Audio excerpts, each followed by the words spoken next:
Welcome back, students. Today we are going to discuss about unguided media. In this topic we shall specifically discuss about what is unguided media and then different types of unguided media in detail. The mode of communication and discussion shall be bilingual. So let's start. First of all, recap about transmission media. आपने पिछले lectures में या पिछले जो भी आपके पास slide show आए होंगे उसमें आपने ट्रांसमिशन मीडिया के बारे में ज़रूर पढ़ा होगा। उसमें आपने गाइडेड मीडिया और अनगाइडेड मीडिया दो प्रकार के मीडियाज पढ़े होंगे डाटा ट्रांसमिशन के लिए। गाइडेड मीडिया में आपने coaxial cable, fibre optics cable, twisted pair cable के बारे में पढ़ा होगा और फर्दर बाद में उनकी डिफरेंट टाइप्स जो कि बेस बैंड, ब्रॉडबैंड, कोएक्सियल के लिए है, ट्विस्टेड के लिए अनशील्डेड और शील्डेड ट्विस्टेड पेयर केबल आपने पढ़ी होगी। लेकिन अनगाइडेड मीडिया वाला पार्ट जो है वो आपने अभी तक नहीं पढ़ा होगा। तो ये जो हमारे पास टॉपिक है अनगाइडेड मीडिया का, आज हम इसको अपने डिटेल में पढ़ने जा रहे हैं। इस टॉपिक में हमारे पास डिफरेंट टाइप्स ऑफ मीडियाज जो है एज एन एग्जांपल रहेंगे, जिनमें मेन एग्जांपल्स हैं radio waves, microwaves, WiFi, Bluetooth, satellite. तो आइए आने वाले इस स्लाइड शो में हम इन टॉपिक्स को वन बाय वन पढ़ते हैं।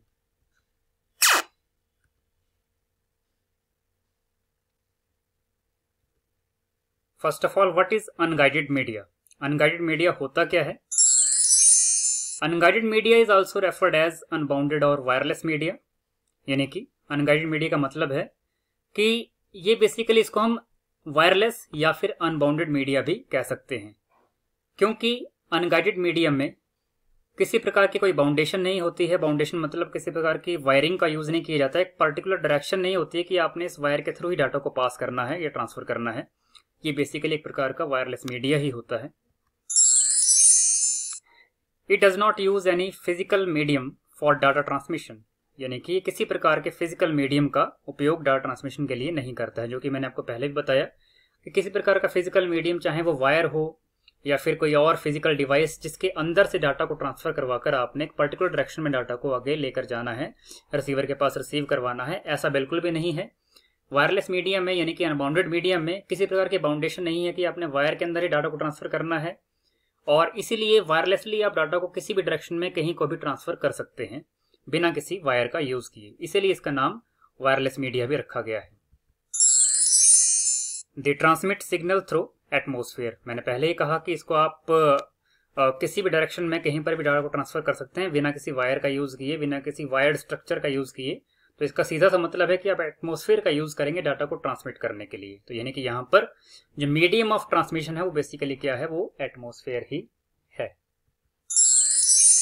This type of media is used when physical obstruction और distance blocks the use of guided और वायर्ड मीडिया। यानी कि इस टाइप का मीडिया जो है ये कब यूज में आता है, जब फिजिकल ऑब्स्ट्रक्शन यानी कि कोई रुकावट, फिजिकल रुकावट जैसे कि कोई पहाड़ी का सामने आ जाना, चट्टान का सामने आ जाना, या फिर बड़ी बिल्डिंग का सामने आ जाना, या फिर कोई डिस्टेंस, कोई लंबी दूरी जो है हमारे गाइडेड मीडिया या फिर वायर्ड मीडिया जो हमने पहले पढ़ा था उसके उपयोग को ब्लॉक ना कर दे, यानी कि उसको रोक ना दे उपयोग में लाने से। अब जैसा कि कई बार आपने देखा होगा अपने घरों के आसपास कई बार तारें बिछाने का काम चला होता है, जिसमें आप जो है डाटा ट्रांसफर के लिए बेसिकली वो तारें बिछा रहे होते हैं, लेकिन कहीं ना कहीं किसी बड़ी पहाड़ी या हिल या बिल्डिंग के आगे आ जाने पर जो है आप उस वायर्ड जो आपका स्ट्रक्चर तैयार हो रहा था, वायर्ड मीडियम आप बनाने जा रहे थे, उस पर आप जो है आगे काम नहीं कर पाते। तो इस तरह के टिपिकल कंडीशन स्पेशली हमारे हिमाचल प्रदेश में या उत्तराखंड में या कुछ ऐसे हिल एरियाज में ज़्यादा आती हैं, जहाँ पर हर एक मोड़ के बाद या हर एक कुछ 1-2 किलोमीटर के बाद आपको पहाड़ियाँ या फिर बिल्डिंग्स जो हैं वो आगे आ जाती हैं। तो इस तरह के केसेस में आपको बार बार वायर्ड स्ट्रक्चर का यूज़ करना ऑलमोस्ट पॉसिबल नहीं रह जाता है। तो इस केस में आप वायरलेस या फिर अनगाइडेड जिसको हम कहते हैं, फिर अनबाउंडेड जिसको हम मीडिया को कहते हैं, इस प्रकार के मीडिया का आप उपयोग कर सकते हैं या फिर उपयोग में ला सकते हैं। आगे है types of unguided media. Unguided media के डिफरेंट टाइप्स हैं। पहला टाइप हमारे पास है माइक्रोवेव, दूसरा है रेडियो वेव, तीसरा है सैटेलाइट, चौथा है वाईफाई, पांचवा है ब्लूटूथ। इन 5 प्रकार के डिफरेंट अनगाइडेड मीडियाज का यूज जो है हम अपने पर्पस के लिए, अपने डाटा ट्रांसमिशन के पर्पस के लिए कर सकते हैं। ये सारे के सारे मीडियम्स जो हैं बेसिकली वायरलेस मीडियम में, मैंने आपको पहले बताया कि अनगाइडेड मीडिया जो है बेसिकली वो अनबाउंडेड होता है, वायरलेस होता है। तो आइए वन बाय वन इन सारे मीडियम्स को हम जो है वो एक बार स्टडी करेंगे। फर्स्ट ऑफ ऑल है माइक्रोवेव। माइक्रोवेव के बारे में स्टडी करें तो उसमें पहला पॉइंट हमारे पास आता है कि microwave systems use very high frequency radio signals to transmit data through space. यानी कि जब भी हम माइक्रोवेव सिस्टम का यूज करते हैं डाटा को ट्रांसमिट करने के लिए, डाटा को ट्रांसफर करने के लिए, तो ये माइक्रोवेव सिस्टम जो है वो काफी ज्यादा हाई फ्रीक्वेंसी के डाटा रेडियो सिग्नल्स का यूज करते हैं डाटा को ट्रांसमिट करने के लिए। और ये डाटा ट्रांसमिशन होता किसके थ्रू है, किस मीडियम के थ्रू, स्पेस में। यानी कि एटमॉस्फेयर में जो है आपके डाटा को ट्रांसमिट कर दिया जाता है और वही डाटा ट्रांसमिट होकर वायरलेस मीडियम में, यानी कि एटमॉस्फेयर को एज ए मीडियम मानते हुए, स्पेस को एज ए मीडियम मानते हुए आगे प्रोपेगेट होता है और लास्ट में रिसीवर के पास पहुंच जाता है। Microwave transmission consist of transmitter, receiver and atmosphere. अब पिछले जो हमारे पास वायर्ड स्ट्रक्चर था उसमें आपने पढ़ा होगा कि जो एक तरफ को सेंडर होता है, एक तरफ को रिसीवर होता है और बीच में मीडियम होता है, कोई वायर या फिर कोई और स्ट्रक्चर। लेकिन इस केस में क्या है, जो सेंडर को यहाँ पर ट्रांसमीटर कह दिया गया है, लेकिन आप इसको सेंडर भी लिख सकते हैं। तो एक जगह ट्रांसमीटर है, दूसरे एंड पे रिसीवर है और बीच में मीडियम क्या है, वायर की जगह क्या है, एटमॉस्फेयर। तो इस प्रकार से हम देख सकते हैं कि जो हमारा वायरलेस कम्युनिकेशन का फर्स्ट इंपॉर्टेंट एग्जाम्पल है माइक्रोवेव कम्युनिकेशन, उसमें हमने जो है बेसिकली 3 एंटिटीज का यूज किया है ट्रांसमिशन के लिए, ट्रांसमीटर, रिसीवर और एज ए मीडियम जो है बीच में हम एटमॉस्फेयर या फिर स्पेस का यूज इसमें कर रहे हैं। आगे है इसमें माइक्रोवेव कैन नॉट बेंड और पास ऑब्स्टेकल्स लाइक हिल। लेकिन माइक्रोवेव्स की एक लिमिटेशन है, माइक्रोवेव्स जो हैं बेंड नहीं हो सकते हैं, वो स्ट्रेट लाइन ही फ्लो करती हैं और ये ऑब्स्टेकल्स, कोई रुकावट आ जाए तो उसको चीर कर यानी कि उसके अंदर पेनेट्रेट कर उसको आगे पास भी नहीं कर सकती हैं। तो हल्की सी एक लिमिटेशन है माइक्रोवेव की और इसके चलते ही यहाँ पर यह बताया गया है कि hence the microwave transmission must be in line of site. इसलिए ही हमेशा जो भी ट्रांसमिशन माइक्रोवेव के थ्रू करवाना है वो हमेशा लाइन ऑफ साइट में होना चाहिए, यानी कि जहां तक आपकी आंख बिल्कुल प्रॉपरली जा सके, आप उसकी नजर आपकी प्रॉपरली देख सके बिना किसी रुकावट के। तो उस एरिया में तो ये ठीक है, माइक्रोवेव कम्युनिकेशन वायरलेसली हो जाएगा। पर लेकिन it is not possible in very long distance transmission. लेकिन काफी लंबी दूरी के लिए ट्रांसमिशन इस तरह का पॉसिबल नहीं हो पाएगा, क्योंकि मैंने आपको पहले क्लियर किया था कि स्पेशली हमारे हिल एरियाज में जो है इस तरह की दिक्कत आती है कि हर 1 या 2 किलोमीटर या 10 किलोमीटर के बाद जो है कहीं ना कहीं कोई बड़ी पहाड़ी जो है वो सामने आ जाती है, जिसकी वजह से जो माइक्रोवेव है उसको बेंड करना या फिर पेनेट्रेट करना, उस ऑब्स्टेकल से गो थ्रू करना पॉसिबल नहीं हो पाएगा इसके लिए। तो इस केस में जो है यहाँ पर इसकी लिमिटेशंस हैं। तो लेकिन इसका एक फायदा ये है कि इसमें वायरलेस काम है तो आपको तार बिछाने का चक्कर इसमें नहीं पड़ता है। तो अगर आगे हम देखें इसमें the signal becomes weaker after certain distance. तो जब भी आप इस माइक्रोवेव कम्युनिकेशन को आगे बढ़ाते हैं, ट्रांसमिट डाटा के थ्रू करते हैं, तो कुछ टाइम के बाद या कुछ दूरी के बाद जो है इसका सिग्नल धीरे धीरे वीक होना शुरू हो जाता है, जिसकी वजह से इसको जो है बार बार एम्पलीफाई करना पड़ता है। तो आपने अगर कई बार अगर आप बाई चांस आपने सुना होगा रिले सिग्नल्स के बारे में, रिले टावर्स के बारे में, तो रिले टावर्स जो हैं वो इस पावर एम्पलीफिकेशन का काम यहाँ पर करते हैं। सिग्नल को जो वीक हो गया सिग्नल होता है उसमें उसको एम्पलीफाई करने के लिए, उसको दोबारा पावर प्रोवाइड करने के लिए जो है वहां पर रिले टावर्स की व्यवस्था की जाती है, जिसके बारे में हम थोड़ी देर बाद आगे पढ़ेंगे। तो कुल मिला के बात माइक्रोवेव में ये है कि एक बार फिर से मैं आपको रिपीट कर दूं कि वायरलेस कम्युनिकेशन में जो हमारे पास अनगाइडेड मीडिया है जिसको हम कहते हैं, तो उसमें माइक्रोवेव सिस्टम जो हैं वो पहला एग्जाम्पल था, जिसका जो यूज है वो किस तरह से होता है। ये basically high frequency radio signals का यूज करता है और इसके बाद जो है इसमें ट्रांसमीटर, रिसीवर और एटमॉस्फेयर 3 प्रकार के कंपोनेंट्स में मिलकर डाटा ट्रांसमिशन का काम करते हैं। माइक्रोवेव्स बेंड या पास नहीं हो सकती ऑब्स्टेकल्स के थ्रू, तो इसलिए जो है long distance transmission almost impossible है और सिग्नल इसका माइक्रोवेव का वीक हो जाता है कुछ डिस्टेंस की दूरी पार करने के बाद, तो इसलिए इसको जो है पावर एम्पलीफिकेशन की जरूरत पड़ती है। आपने इस प्रकार के टावर अपने घरों के आसपास अगर देखे हो तो इससे आप समझ जाएंगे कि ये टावर बेसिकली जो है वो माइक्रोवेव के ही थे। और आपने ये भी देखा होगा कि इस प्रकार के टावर हमेशा मैक्सिमम मैदानी इलाकों में आपको देखने को मिलते हैं, क्योंकि वहां पर जो है रुकावटें या फिर जो पहाड़ियों की जो रुकावट है, ऑब्स्टेकल्स हैं इस तरह के, वो काफी कम है, या बिल्डिंग्स की ऊंचाई से थोड़ा सा इसको ऊपर रखा जाता है ताकि कम्युनिकेशन जो है बिना किसी हर्डल के, बिना किसी रुकावट के हो सके। इसके अलावा अगर हम थोड़ा और इसके डायग्रामेटिक स्ट्रक्चर की बात करें तो माइक्रोवेव जो ट्रांसमिशन है वो किस तरह से होता है। मेन माइक्रोवेव एंटीना जो है वो अर्थ पर कहीं लगाया जाता है। मैंने इसको अर्थ के कर्वेचर पर जगह फिक्स कर रखा है, यहाँ पे आप डायग्राम में देख सकते हैं। इसके ऊपर जो है इसके जो एंटीनाज हैं वो डाटा को ट्रांसमिट कर रहे हैं। अब ट्रांसमिट डाटा को जो इसने यहाँ से यहाँ तक किया हुआ है, इसको हम एग्जांपल यहाँ लेते हैं, लेकिन इस दूरी को पार करते ही क्या हुआ कि यहाँ पर तो फिलहाल हर्डल कोई था नहीं, तो यहाँ पर चल रहा है काम अच्छे से, ट्रांसमिट डाटा हो रहा है। लेकिन आगे जाके इसका जो है पावर लॉस लग पड़ा होने, सिग्नल वीक लग पड़ा होने, तो यहाँ पर जो है एक रिले टावर लगाया जाएगा, रिले स्टेशन जिसको हम कहते हैं। ये रिले स्टेशन क्या करता है, पावर एम्प्लीफिकेशन कर देता है सिग्नल की, और बाद में इसको आगे वो फिर पास करेगा यहाँ से, कहीं और आगे टावर होगा तो उसके लिए। सिमिलर केस जो है यहाँ से यहाँ के लिए भी है, यहाँ से यहाँ तक सिग्नल पास किया, लेकिन बीच में फिर से जो है लाइन ऑफ साइट जो है 30 माइल्स की इसमें रखी गई थी, और ये बिल्कुल क्लियर लाइन ऑफ साइट थी, यहाँ पर कोई रुकावट नहीं थी। लेकिन आगे जाते जाते सिग्नल जो है वीक हो गए, तो उसको पावर एम्पलीफाई करने के लिए रिले स्टेशन के थ्रू जो है, इस टावर के थ्रू जो है सिग्नल को एम्पलीफाई किया गया और फिर फर्दर उसको आगे भेजा गया। तो इस प्रकार से माइक्रोवेव ट्रांसमिशन जो है अर्थ के ऊपर हमारे यहाँ नेटवर्क ट्रांसमिशन स्ट्रक्चर में वर्क करता है। अगर थोड़ा सा और हम एग्जाम्पलीफाई करें तो माइक्रोवेव की एप्लीकेशन कैसे देखने को मिलती है, आपने कई बार अपने जो टेलीफोन एक्सचेंज होती हैं बड़ी, वहां पर देखा होगा उसके ऊपर एक टावर बड़ा सा लगा दिया जाता है, और वो क्या करता है, ऑलमोस्ट आसपास के 10-20 किलोमीटर के एरिया को सिग्नल प्रोवाइड कर रहा होता है मोबाइल कम्युनिकेशन के लिए या फिर लैंडलाइन कम्युनिकेशन के लिए भी। तो उसमें जो है मोबाइल कम्युनिकेशन की बात करें, वायरलेस की बात करें, तो उसमें जो है मोबाइल स्विचिंग सेंटर एक होता है, जिसमें बेस स्टेशन कंट्रोलर जो है उसके एंटीना से डाटा ट्रांसमिट होता है मोबाइल स्विचिंग सेंटर के पास, और यहाँ से डाटा जो फर्दर आगे रेप्लीकेट किया जाता है अदर स्ट्रक्चर के पास। लेकिन फिर भी एक तो उसने मोबाइल स्विचिंग सेंटर को डाटा ट्रांसमिट कर दिया, लेकिन इसके अलावा इसका काम जो है वो ये भी है कि जो इस टावर के थ्रू अदर जो स्टेशन हैं, अदर जो एरियाज है जहाँ पर नेटवर्क पहुंचाना है वायरलेस तरीके से, उनको डाटा ट्रांसमिट ये कर रहा है। लेकिन बीच में देखिए कोई हर्डल नहीं है, कोई रुकावट नहीं है, इसलिए डाटा आराम से ट्रांसफर हो रहा है, और ये कुछ एक दूरी पर ही डाटा जो है यहाँ पर भेजा जाता है, ताकि बार बार रिले टावर लगाने की व्यवस्था ना करनी पड़े, क्योंकि इससे कॉस्ट ऑफ डाटा ट्रांसमिशन जो बढ़ जाता है।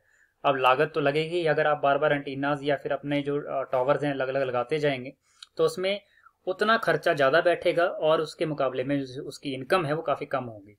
तो इसलिए जो है माइक्रोवेव कम्युनिकेशन को वही इंप्लीमेंट किया जाता है जहाँ पर रुकावटें कम हो, और साथ में रिले टावर लगाने की व्यवस्था भी काफ़ी कम करनी पड़े और डिस्टेंस भी काफ़ी कम हो, जैसा कि मैदानी इलाकों में नॉर्मली आपको देखने को इस तरह का मिल जाता है।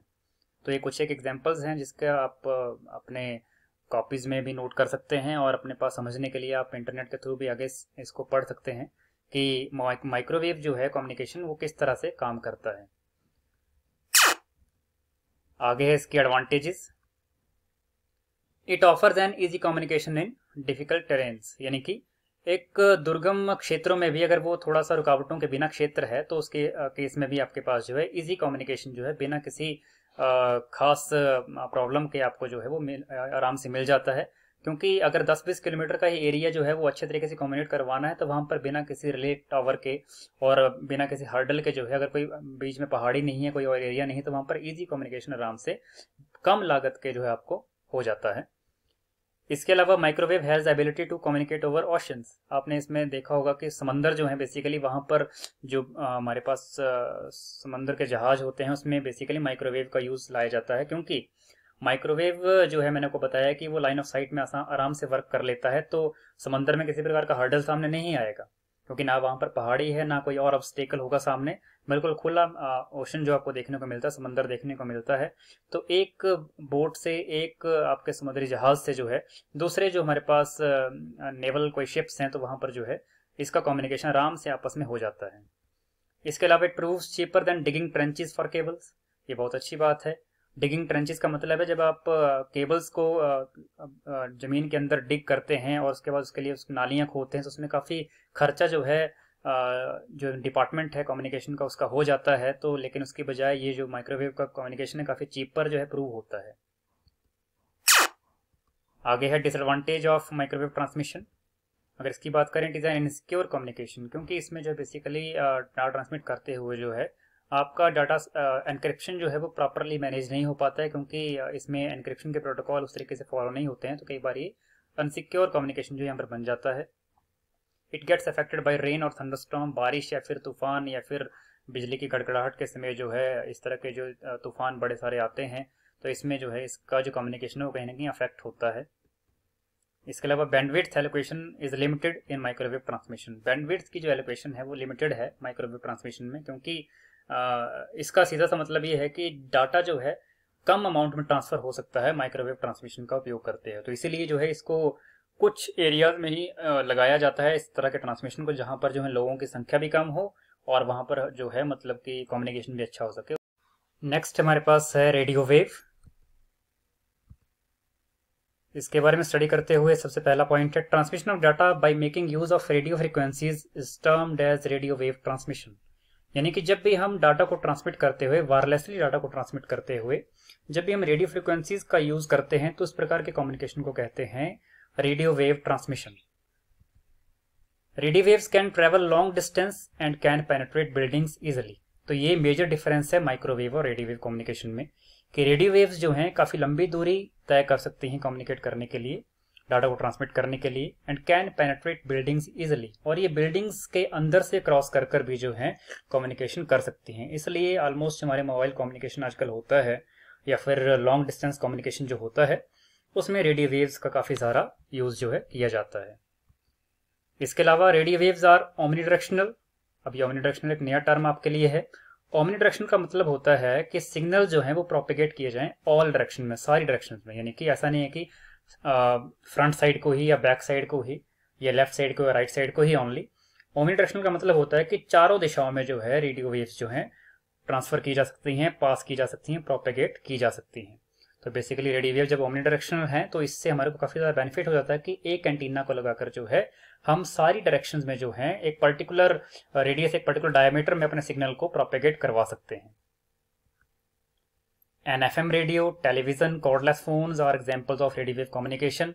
एफएम रेडियो जो आप घरों पे सुनते हैं, या टेलीविजन जो आप घरों पे देखते हैं, उसका सिग्नल जो अगर आपको वायरलेस मिलता है, या जो मोबाइल फ़ोन कॉर्डलेस फ़ोन्स होते हैं हमारे पास, ये एग्जांपल है रेडियो वेव कम्युनिकेशन के। आप इनका यूज़ बेसिकली आजकल जो है वो रेडियो वेव कम्युनिकेशन के थ्रू ही हो रहा है। रेडियो वेव से पहले प्रेफरेबली माइक्रोवेव यूज़ होता था, लेकिन अब मैक्सिमम केसेस में जो है रेडियो वेव्स काम में लाए जा रहे हैं। अब इसका डायग्रामेटिक एग्जांपल हम देख लेते हैं। रेडियो वेव्स में बेसिकली होता क्या है कि जो एक एंटीना लगाया जाता है अर्थ के कर्वेचर पर और एक एंटीना दूसरा लगाया जाता है अर्थ के कर्वेचर पर।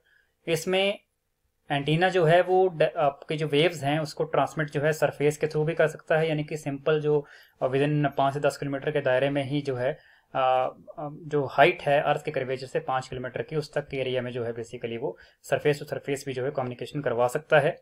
इसके अलावा स्पेस वेव्स का यूज़ भी होता है। स्पेस वेव्स का मतलब यहाँ पर अलग से है।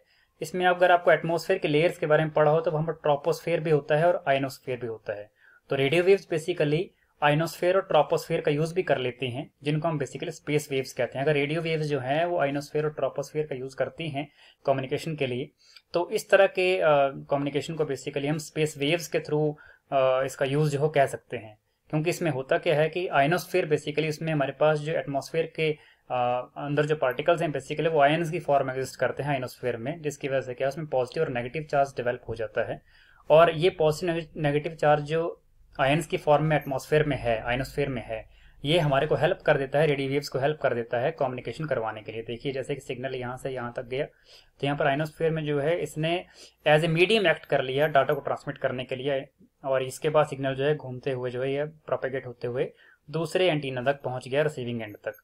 तो इस प्रकार से ही आप जो है डाटा को ट्रांसमिट जो है सरफेस वेव्स के थ्रू भी कर सकते हैं, जो सिंपली आपको यहाँ से देखने को मिल रही हैं, या फिर रिफ्लेक्टेड वेव्स, जो वेव्स यहाँ से टकराकर रिफ्लेक्ट होकर आगे को जा रही हैं, एंटीना तक पहुँच रही हैं। एक रिफ्लेक्टेड वेव का तरीका भी है। डायरेक्ट वेव बेसिकली जो सामने आपको जो है सीधा पैरेलल वे में सामने चलती हैं, एक एंटीना दूसरे एंटीना को सामने पहुंचती हैं, इसको बोलते हैं डायरेक्ट वेव। और स्पेस वेव्स का मतलब यहाँ मैंने आपको पहले बता दिया कि जब स्पेस के थ्रू कम्युनिकेशन यानी कि आयनोस्फेयर का यूज करके कम्युनिकेशन होता है, डाटा ट्रांसमिट होता है रेडियो वेव्स के थ्रू, उसको बोलते हैं स्पेस वेव्स का कम्युनिकेशन, जिसमें आप जो है बेसिकली रेडियो वेव्स को ही प्रोपगेट करवाते हैं आयनोस्फेयर का यूज करते हुए। और आयनोस्फेयर के बारे में एक बार फिर से मैं आपको बता दूं, आयनोस्फेयर में बेसिकली होता क्या है, ये एटमॉस्फेयर का ही भाग है जिसमें आप क्या करते हैं, जो positive and negative charge particles ionosphere में एग्जिस्ट करते हैं उनका यूज करते हैं रेडियो वेव्स की हेल्प वो करता है, पार्टिकल हेल्प करते हैं कम्युनिकेशन करवाने के लिए, आगे वेव्स को प्रोपेगेट करवाने के लिए। तो बेसिकली इस तरह के कम्युनिकेशन में, रेडियो वेव कम्युनिकेशन में हम जो है लॉन्ग डिस्टेंस कम्युनिकेशन आराम से कर लेते हैं, और ये वेव्स काफ़ी लंबी दूरी तय कर सकती हैं, पेनिट्रेट कर सकती हैं बिल्डिंग्स को, इसलिए इनका कम्युनिकेशन जो है काफ़ी सार्थक, काफ़ी अच्छा माना गया है कंपैरेटिव टू माइक्रोवेव कम्युनिकेशन। अगर हम इसके एडवांटेज की बात करें रेडियो वेव ट्रांसमिशन की, radio wave transmission offers mobility. इसमें रेडियो वेव ट्रांसमिशन जो मोबिलिटी हमारे को प्रोवाइड करता है, क्योंकि हम जो है आराम से अपने सिग्नल को मोबाइल यानी कि आगे पीछे कर सकते हैं। थोड़ा सा हम जो इसके जो स्टेशन हैं उनको अगर हम दूरी पर भी रखें, जो हमारे पास एंटीना है उनको दूरी पर भी रखें, तब भी कम्युनिकेशन आराम से हो जाता है। और इसमें दूसरा सबसे बड़ा फैक्टर है, अगर जैसे आप मोबाइल फ़ोन का यूज़ कर रहे हैं, आप गाड़ी चलाते हुए या बस में जाते हुए मोबाइल फ़ोन पे अपना कोई कॉल सुन रहे हैं, तो कहीं ना कहीं इसमें जो है मोबिलिटी प्रोवाइड होती है। आपको ऐसा नहीं है कि उस टावर के आसपास ही रहना होता है फ़ोन को सुनने के लिए, कॉल को सुनने के लिए। आप चाहे 50 किलोमीटर दूर चले जाएं, तब भी आपके पास सिग्नल जो है प्रॉपरली आ रहा होता है। उसका रीज़न ये है बेसिकली क्योंकि इसमें जो है सिग्नल की मोबिलिटी, यानी कि सिग्नल जो है एक टावर से दूसरे टावर को स्विच हो जाता है, प्रोपेगेट हो जाता है, जिसकी वजह से आपकी जो कॉल है वो स्विचिंग करते करते आपको हर एक टावर से सिग्नल प्रोवाइड कर रही होती है और आपका डाटा ट्रांसमिशन इसमें लॉस नहीं होता है। अगला पॉइंट है it proves cheaper than digging trenches for cables. वो पिछला जो एडवांटेज था उसी का सेम ही हमारा एडवांटेज फिर से आ गया है इसमें, क्योंकि आपको ये चीपर रहता है, क्योंकि आपको नालियां वगैरह खोदने नहीं पड़ती केबल्स को बिछाने के लिए। इसलिए ये जो काफ़ी ये मीडियम है कम्युनिकेशन का रेडियो वेव्स का, काफ़ी चीपर है as compare to digging trenches for cables. It can travel long distance, ये हमने पहले क्लियर किया कि ये लंबी दूरी तय कर सकती हैं वेव्स, इसलिए इनका जो यूज़ है वेव्स का, रेडियो वेव्स का, ये लंबी दूरी की कम्युनिकेशन के लिए किया जाता है। अगर हम डिसएडवांटेज की बात करें रेडियो वेव ट्रांसमिशन की, तो फर्स्ट पॉइंट उसमें रहता है it is an insecure mode of communication. ये भी एक इनसिक्योर मोड है कम्युनिकेशन का, क्योंकि सिक्योरिटी या फिर एनक्रिप्शन के प्रोटोकॉल इसमें भी प्रॉपरली फॉलो अप नहीं हो पाते हैं। दूसरा, it also gets disturb during rain and thunderstorms. तूफान या बारिश के समय ये भी सिग्नल जो रेडियो वेव कम्युनिकेशन का है ये भी डिस्टर्ब हो जाता है, जिसकी वजह से आपके कई बार कॉल्स कटती हैं, फिर कई बार टीवी के सिग्नल्स जो हैं आपके डिस्टर्ब्ड वे में, डिस्ट्रैक्टेड वे में आपको मिलते हैं। नेक्स्ट है हमारे पास सैटेलाइट कम्युनिकेशन। माइक्रोवेव कम्युनिकेशन की अगर हम बात करें, जो हमने पहले पढ़ा था स्टार्टिंग में, तो उसमें कर्वेचर ऑफ अर्थ, माउंटेन्स यानी कि पहाड़ियों की वजह से, या फिर स्ट्रक्चर जो हैं, बिल्डिंग के स्ट्रक्चर होते हैं, उनकी वजह से हमारा जो लाइन ऑफ साइट थी सिग्नल की वो ब्लॉक हो जाती थी। ये सबसे बड़ा रीजन था माइक्रोवेव कम्युनिकेशन की फेलियर का। ड्यू टू दिस जो माइक्रोवेव कम्युनिकेशन जो है वो ब्लॉक हो जाती थी, इसकी वजह से क्या होता था कि एम्पलीफिकेशन करना पड़ता था और रिपीटर्स या फिर रिले टावर्स यूज करने पड़ते थे, जिसकी वजह से जो कॉस्ट ऑफ डाटा ट्रांसमिशन है काफ़ी बढ़ जाती थी। तो माइक्रोवेव काफ़ी कॉस्टली पड़ता था यूज़ करते हुए बिकॉज ऑफ इन सब बातों के, जिसमें कर्वेचर ऑफ अर्थ हो गया, चाहे माउंटेन्स हो गए या फिर बिल्डिंग के स्ट्रक्चर हो गए, ये हमारा लाइन ऑफ साइट को ब्लॉक कर देते थे। तो ये प्रॉब्लम जो है बाद में सॉर्ट आउट की गई with the help of satellite communication. यानी कि एक बार फिर से मैं आपको समझा दूं, कहने का मतलब ये है कि माइक्रोवेव कम्युनिकेशन की जो डिफिकल्टीज थी, जो डिसएडवांटेज थी, चाहे वो माउंटेन्स, पहाड़ियों की वजह से कम्युनिकेशन करना हो पाना, या फिर बिल्डिंग स्ट्रक्चर जो है प्रॉपरली इस तरह से अड़ जाते थे कि वो line of site he block कर देते थे सिग्नल की, इसकी वजह से एम्पलीफिकेशन वगैरह करने पड़ता था, रिपीटर यूज़ करने पड़ते थे, टावर यूज़ करने पड़ते थे, रिले टावर्स अलग से, उससे कम्युनिकेशन बढ़ जाता था। तो ये सारी प्रॉब्लम्स माइक्रोवेव कम्युनिकेशन में काफ़ी आ रही थी। तो इनको ओवरकम करने के लिए बाद में सैटेलाइट कम्युनिकेशन जो है यूज़ में लाई गई। अभी किस प्रकार यूज में लाई गई वो अगली स्लाइड में हम देखते हैं।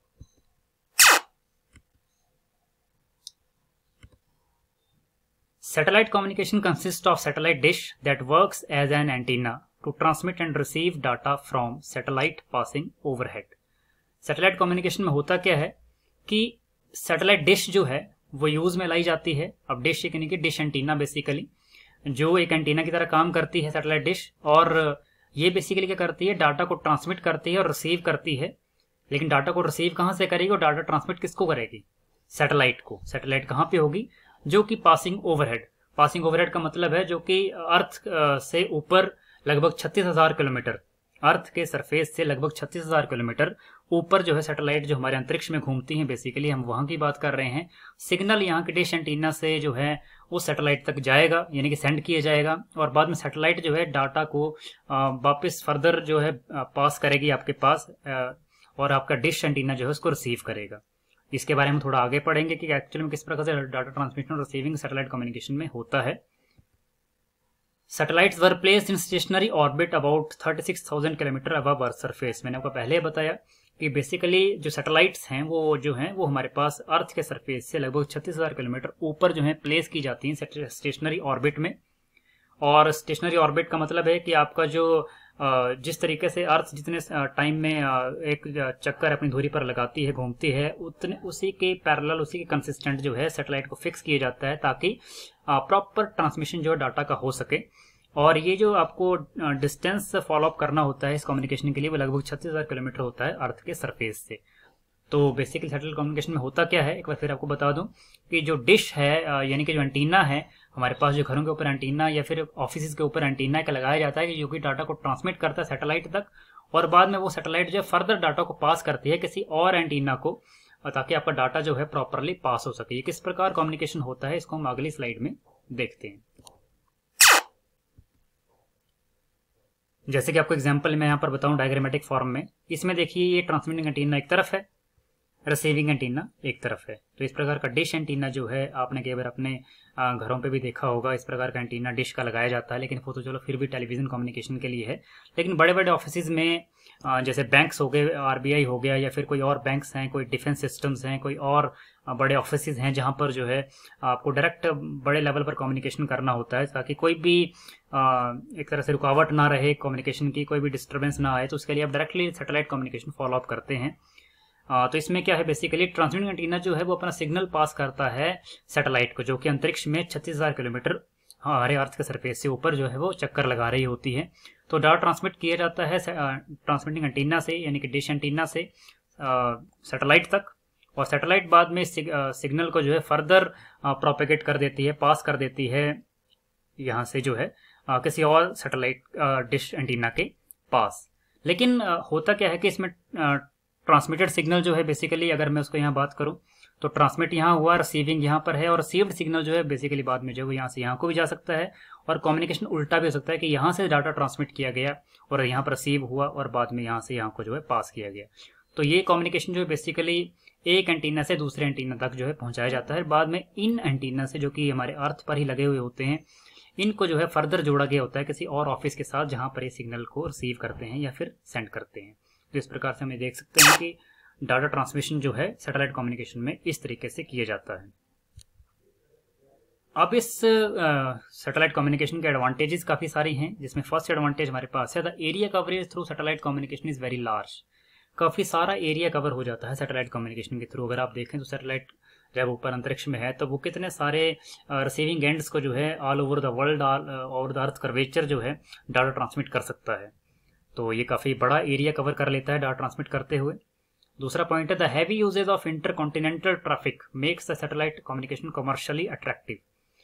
कमर्शियली काफी अट्रैक्टिव साधन माना गया है ये सैटेलाइट कम्युनिकेशन, क्योंकि इसमें जो है काफी सारे महाद्वीप जो हैं, अंतर्देशीय कम्युनिकेशन, जो महाद्वीपों के अंतर्देशीय कम्युनिकेशन है वो यहाँ पर सेट हो जाते हैं, जिसकी वजह से जो है काफी सारे देश, काफी सारे महाद्वीप जो हैं आपस में डाटा का ट्रांसफर कर रहे होते हैं, कम्युनिकेट आपस में कर रहे होते हैं, जिसकी वजह से कमर्शियल जो हमारे पास तरीके हैं आपस में व्यापार करने के देशों के, उसमें ये काफी अच्छा और काफी अट्रैक्टिव साधन यहाँ पर ये बन जाता है। डिसएडवांटेज की बात करें तो फर्स्ट डिसएडवांटेज है the initial cost of placing satellite into its orbit is very high. जो कॉस्ट पड़ती है सैटेलाइट कम्युनिकेशन की वो काफी ज्यादा पड़ जाती है इनिशियल स्टेज पर, लेकिन बाद में हालांकि फायदा काफी होता है, लेकिन फिर भी इनिशियल लेवल पर जो है सैटेलाइट कम्युनिकेशन की कॉस्ट जो है काफी ज्यादा पड़ जाती है।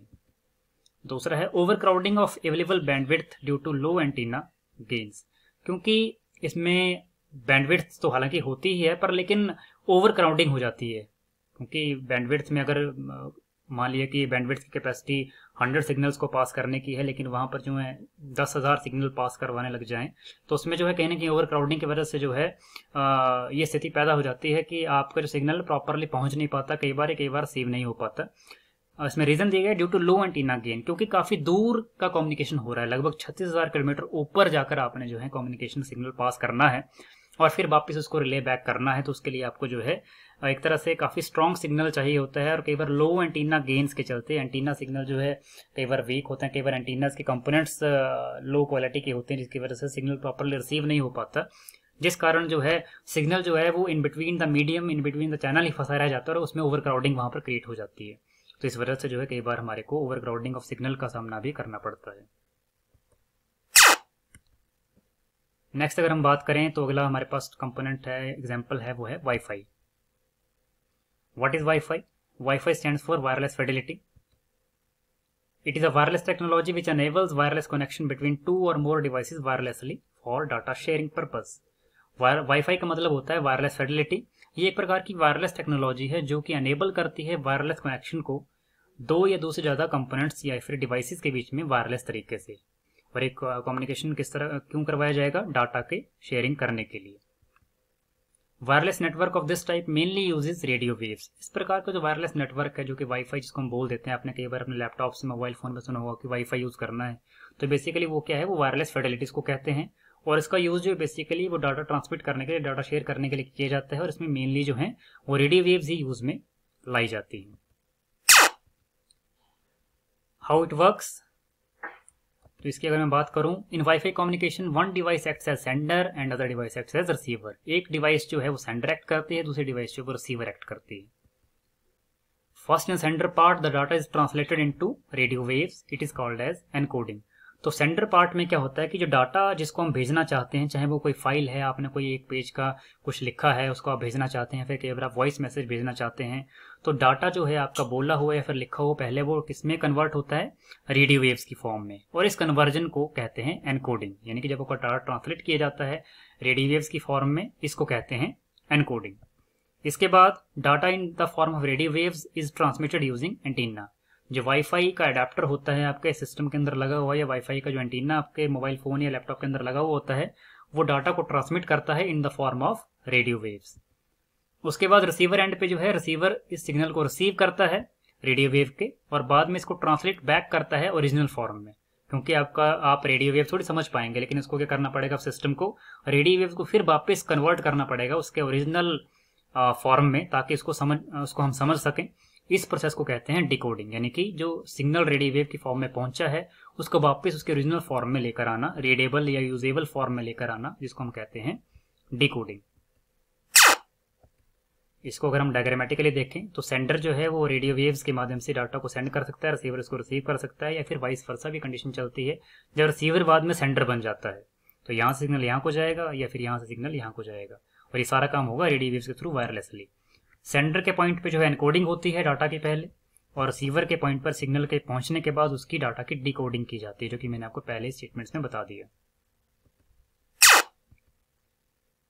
अगर हम आपने कभी देखा हो ऑफिस वगैरह में, या फिर अपने स्कूल्स में या बैंक्स में कहीं देखा हो, या फिर कहीं और ऑफिस में देखा हो, तो वहाँ पर एक वाईफाई का एक अडेप्टर जो है, एक राउटर जो है लगा दिया जाता है, और उसका जो एक एंटीना है वो यहाँ पर हमारे पास इस तरह अवेलेबल रहता है। ये डाटा का एंटीना जो है वो बेसिकली डाटा को ट्रांसमिट करता है वायरलेस वे में। और ये वाईफाई के स्ट्रक्चर को जो है आपका जोड़ा गया होता है डिफरेंट कंपोनेंट्स के द्वारा, जैसे कि लैपटॉप यहाँ जुड़ा हुआ है, मोबाइल फोन जुड़ा हुआ है, एक और लैपटॉप जुड़ा हुआ है, तो ये बेसिकली वायरलेस तरीके से आपके डाटा को सेंड और रिसीव कर रहे होते हैं। तो इस प्रकार से वाईफाई कम्युनिकेशन जो काफ़ी सार्थक है, काफ़ी अच्छा है, बिकॉज इसमें जो है हमारे पास वायर्ड स्ट्रक्चर यूज में नहीं आता, जिसकी वजह से हमारा काफ़ी सारा एरिया जो है वो बच जाता है यूज होने से। अगर आप फ्लोर की बात करें, यहाँ पर अगर हम फ्लोर को देखें तो फ्लोर खाली है पूरा, आप इसमें आराम से मूवमेंट कर सकते हैं, टेबल के ऊपर आराम से आप जो अपना कोई और चीज़ें रख सकते हैं, बिकॉज इसमें वायर्स कहीं बिखरी हुई पड़ी नहीं है। तो आपका जो एरिया स्पेस है वो काफ़ी बच जाता है और आप आराम से कम्युनिकेशन कर लेते हैं in case of WiFi. Advantages WiFi की हैं। फर्स्ट एडवांटेज है it is easier to add और रिमूव वर्क स्टेशंस। आप आराम से अपने नेटवर्क के अंदर किन्हीं कंपोनेंट्स को, किन्हीं डिवाइसेस को जोड़ सकते हैं या फिर रिमूव कर सकते हैं वाईफाई सिग्नल के अंदर। दूसरा, access to the network can be from anywhere within the range of an access point. Access point का मतलब यहाँ पर वाईफाई के अडेप्टर से ही है, वाईफाई के जो डिवाइस है उससे ही है। तो आप आराम से with in a suitable range, यानी कि वाईफाई की कुछ एक पर्टिकुलर रेंज होती है, आप उस रेंज तक आराम से अपने कंपोनेंट्स को, अपने डिवाइसेस को जोड़ सकते हैं वाईफाई सिग्नल के साथ और आराम से कम्युनिकेशन जो है कर सकते हैं। डिसएडवांटेज की बात करें तो डिसएडवांटेज में हमारे पास जो है, as the number of computers और devices in the network increases the rate of data transfer decreases. तो क्योंकि अगर जब नंबर ऑफ कंपोनेंट्स कंप्यूटर्स या फिर लैपटॉप्स या डिवाइसेस अगर बढ़ जाती हैं नेटवर्क के अंदर, तो जो डाटा ट्रांसफर का रेट है वो काफ़ी कम हो जाता है, क्योंकि वाईफाई को मल्टीपल डिवाइसेस को हेल्प करनी होती है डाटा को ट्रांसमिट या फिर रिसीव करवाने के लिए। तो इस तरह से जो इसकी एक डेडिकेशन है डिवाइस की वो बंट जाती है मल्टीपल डिवाइसेस में, जिसकी वजह से जो है डाटा ट्रांसफर का रेट जो है वो काफ़ी कम हो जाता है। और इसलिए अगर कम डिवाइसेस जो हैं अगर वाईफाई में जुड़ी हुई हों तो काफ़ी फास्ट कम्युनिकेशन इसमें हो सकता है। Otherwise large number of devices के लिए कई बार ये जो हमारे पास सिस्टम है वाईफाई का वो थोड़ा सा स्लो इसमें चलता है, यूज में आता है। Wifi will allow only in operate in a limited distance. Wifi जो है वो ऑपरेट जो है लिमिटेड डिस्टेंस में ही कर सकता है, जैसे कि लगभग 100 मीटर 200 मीटर के दायरे में, या लगभग अगर बड़ा ही हाई लेवल का वाईफाई डिवाइस आप यूज़ कर रहे हैं तो लगभग 500 मीटर के दायरे में जो है आप इसका यूज़ कर सकते हैं। अदरवाइज़ जो है आपको जो है एक लिमिटेड दायरे में इसका यूज़ करना होता है अपने डिवाइसेस, अपने कंपोनेंट्स के साथ। नेक्स्ट हमारे पास डिवाइस है वो है ब्लूटूथ। ब्लूटूथ की अगर हम बात करें, what is Bluetooth? Bluetooth is a wireless LAN technology design to connect different devices like phone, cameras, laptops etcetera. काफ़ी पहले टाइम से जो है ब्लूटूथ जो है काफ़ी काम में हमारे पास आया भी हुआ है। आपने देखा होगा पहले के मोबाइल फ़ोन्स में या पुराने मोबाइल फ़ोन्स में, पुराने लैपटॉप्स में जो है ब्लूटूथ प्राइमरी तौर पर काम में लाया जाता था, डाटा को ट्रांसफ़र करने के लिए, डाटा को रिसीव करने के लिए। तो ब्लूटूथ बेसिकली था क्या है कि वायरलेस लैन टेक्नोलॉजी है, लोकल एरिया नेटवर्क टेक्नोलॉजी है वायरलेसली, जिसमें हम क्या करते हैं डिफरेंट डिवाइसेस को आपस में कनेक्ट करते हैं डाटा को ट्रांसफर या फिर डाटा को शेयर करने के लिए। Bluetooth based network is also called as piconet. Bluetooth का जो नेटवर्क होता है उसको हम पिकोनेट भी कहते हैं। Piconet can have maximum 8 station. एक पिकोनेट में जो है ज़्यादा से ज़्यादा 8 स्टेशन जो है इकट्ठे यूज में लाए जा सकते हैं, जिसमें से एक को प्राइमरी कहा जाता है और बाकी जो बच गए 7 स्टेशन उनको जो है सेकेंडरी कहा जाता है। यानी कि एक जो है प्राइमरी कंपोनेंट बन जाता है, बाकी 7 कंपोनेंट जो है वो सेकेंडरी कंपोनेंट बन जाते हैं। आप मैक्सिमम 8 ही कंपोनेंट्स को, 8 ही डिवाइसेस को, 8 ही स्टेशन को जो है यूज में ला सकते हैं। डायग्रामेटिकली अगर हम ब्लूटूथ के बारे में थोड़ा देखें यहाँ पर, तो यहाँ पर ब्लूटूथ कम्युनिकेशन जो है वो डिवाइसेस में किस तरह से हो रही है। आपके जो डिवाइसेस हैं मल्टीपल प्रकार के ब्लूटूथ कम्युनिकेशन में यूज में लाए जा सकते हैं। जैसे कि अगर आप बात करें लो कॉस्ट पीडीए का मतलब होता है पर्सनल डिजिटल असिस्टेंट। इस केस में ये डिवाइस जो है ये ब्लूटूथ का यूज़ करती है कम्युनिकेशन के लिए। पुराने फ़ोन जो जावा एनेबल्ड होते थे वही ब्लूटूथ का यूज़ करते थे। रस्ट ईडीए का मतलब है एंटरप्राइज डिजिटल असिस्टेंट। बेसिकली इस प्रकार के जो डिवाइसेज हैं कुछ एक ऑन द फील्ड डिवाइसेज होते हैं जो ऑन द गो काम करते हैं एक तरह से, जहाँ पर आपको एक तरह से मिनी कंप्यूटर की तरह ही फील्ड जॉब्स के लिए काम में लाए जाते हैं कुछ एक डिफरेंट कंपनीज एमएनसीज के द्वारा, ताकि फील्ड वर्कर को जो है ऑन द स्पॉट ही वो सुविधा मिल सके जो एज ए कंप्यूटर ऑपरेटर या एज ए कंप्यूटर वर्कर जो है आपको ऑफिस के अंदर बैठकर करने को मिलती थी। वैसे हमारे जो आजकल के नए स्मार्टफोन्स जिनमें ब्लूटूथ की फैसिलिटी अवेलेबल रहती है। इसके अलावा पर्सनल जीपीएस जो है, जो कि आप घरों पे या फिर कहीं ऑफिस में यूज़ कर सकते हैं, उनमें ब्लूटूथ यूज़ होता है। इसके अलावा आरएफआईडी रीडर्स जो होते हैं, चाहे वो एचएफ हो या यूएचएफ हो, short range HF RFID reader. RFID का मतलब होता है रेडियो फ्रिक्वेंसी आइडेंटिफिकेशन रीडर, और एचएफ यानी कि हाई फ्रिक्वेंसी, यूएचएफ का मतलब है अल्ट्रा हाई फ्रिक्वेंसी रीडर।